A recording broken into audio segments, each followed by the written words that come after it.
Uh, I have only received royalties on sales from companies, but basically on all the albums that I've done in the genre of classical music, and that's also been in a way where it's never systematic in the sense that okay, you get it within 90 days of a quarterly or a half year period or whatever.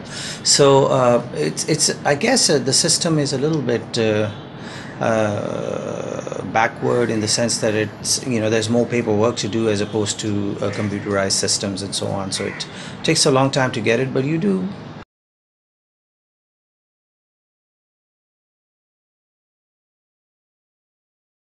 In the rest of the world, the royalties are, I mean, I can say, oh, it's July, so I'm going to be getting a check from so and so and so.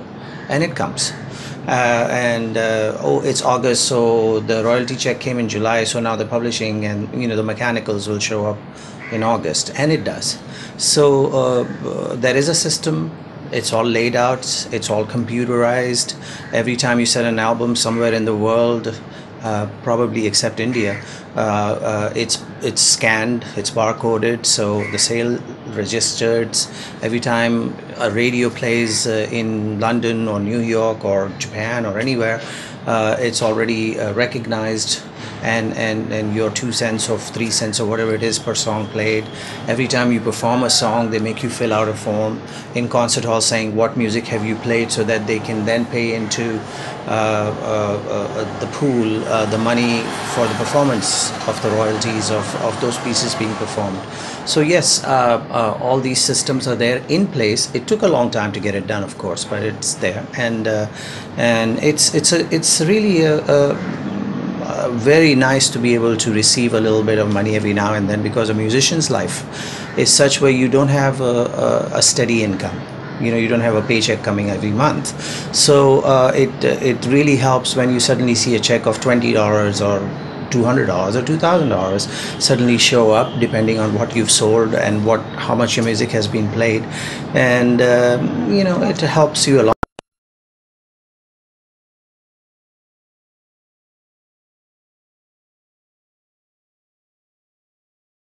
India is trying to emulate the West in its production values. When you perform, when you have a film made, you spend a crore of rupees on a song, bringing in a foreign artist to do whatever it is that you do. And if you're going to spend a crore of rupees doing a song, picturizing it and making it just so that it sells the film or makes a big impact in the European and Western, I mean England or American sectors,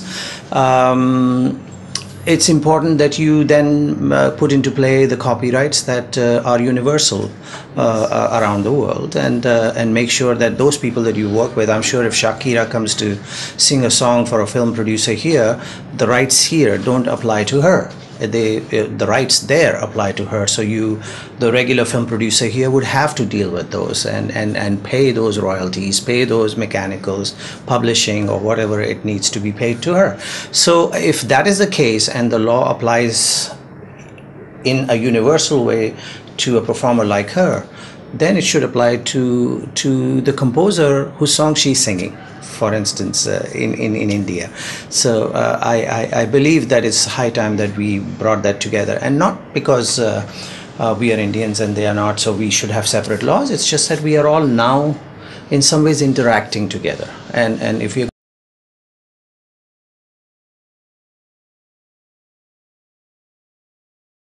Now, when it comes to Indian classical music, yes, the ragas have been composed by so many great artists hundreds of years ago. But the compositions that are being played based on those raga scales are composed by either the performer who's performing it at the moment, or his teacher who composed it 30, 40, 50 years ago, and maybe at the most be 100 years old from another great master of yesteryears. So you have to realize that Indian classical music has been an oral tradition. So obviously the music was not written pat. So based on the raga scales which we have been passed down, new ideas, new compositions have been created.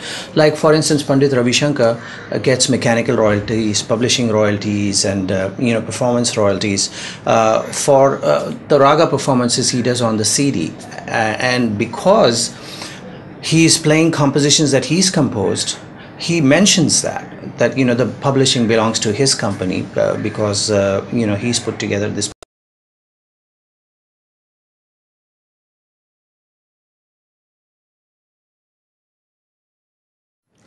I think, given the enormity of the number of sales that take place in India, I presume so that you sell 50 lakhs or 20 lakhs albums. If so many albums of a particular album of a record of an artist in America would have sold that much, that person could retire and just buy a yacht and live in a beautiful villa on the beach in Florida.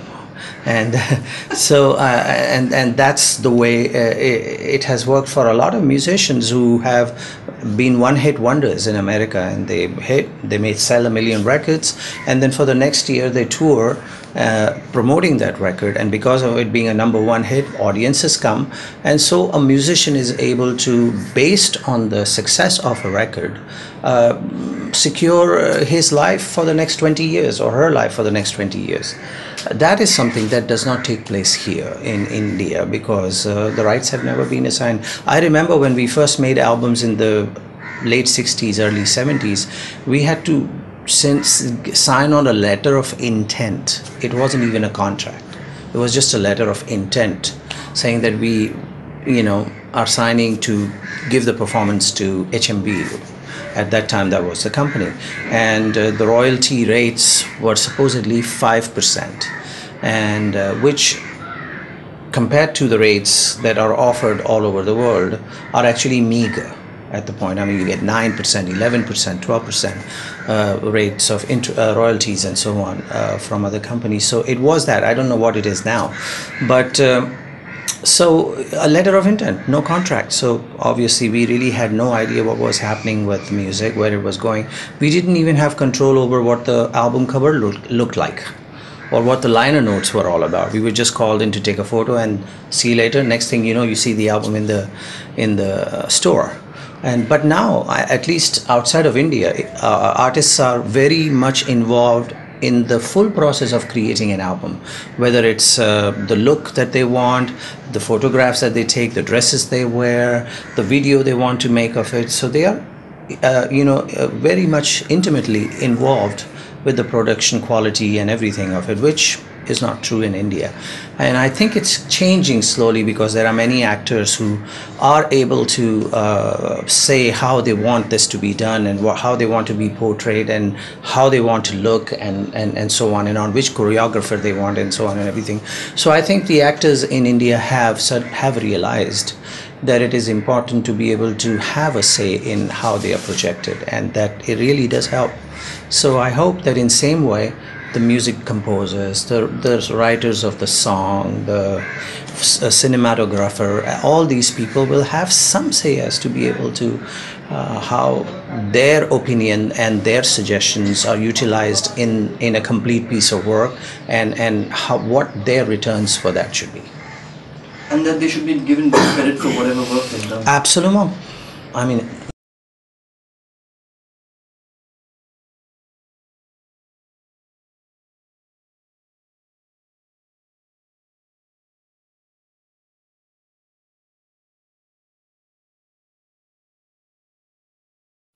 the Indian audiences revere their artists.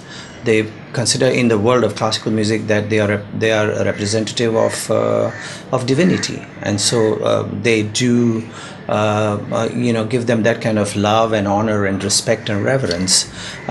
In America, the fan following is more of a fad kind of a thing. You are in, so you are the piece of cake, and if not, then you're not. And but in India, the reverence and love and honor is for life, for a long period. When Ravi Shankar ji became famous in the 60s and the 70s, he's still God. in the world of music, and people still give him that kind of love. So that's longevity that takes place in India. But that's only with the audiences. When it comes to the business part of the world of music, to them it's a commodity. To them it's a guy who's going to give them a piece of hard drive that they're going to print and sell, and treat that guy or girl or whoever it is as a business person, and therefore a competitor, and would